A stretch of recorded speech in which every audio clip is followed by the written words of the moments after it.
the journey to understand the soul and the study of the soul, which is psychology. And what happens and what have we created when we are not in touch with the soul? What is the quality of the soulless society is also what we will study. Sometimes our life is chaotic, and our life is chaotic because it sets us up to find something deeper and go on. That's also therapy, right? People come to the room because something is disturbing them. Question is how not so much as to get rid of what is disturbing you, as much as why is this disturbance coming to your life? The question is, what kind of a life have you created? That's a soulless life. You're not in touch with your soul. You're not in touch with the psyche itself. Look what this idea of man separated from nature has done. Look what this idea that we own nature, or we can buy this mountain, or I can buy this land has done. What the solution for the problem is not money. We create that conflict. The solution to that problem is awareness. The solution to that problem is consciousness. The solution to the problem is awakening. You know what's sad? It's sad that we have to teach empathy.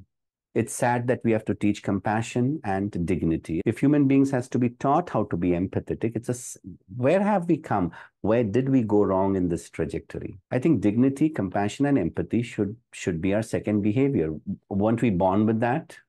The journey of the soul is not lopsided. It is integrating all of the polarities. There is death in it. There is grief in it. There is sorrow in it. There is shame in it. And then there is conversation of that shame out there. There is holding of difficult feelings in it. There is expressing those difficult emotions out there. That's the journey of the soul. What is FOMO? I have this fear of missing out. Missing out what? Whatever that is. From where is this fear of missing out coming?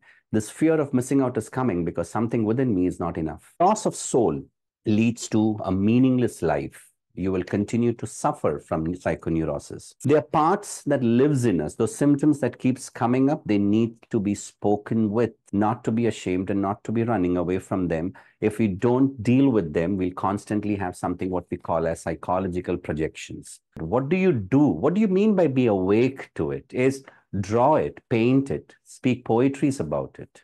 Yeah, get into a therapy with it, dance with it, your body movement, your breath work, go to a swim with it. So these moods, these feelings, these thoughts, these fantasies somehow gives us that endowment. It endows us with qualities of newer initiatives, creativities, objectivities, spiritual wisdoms.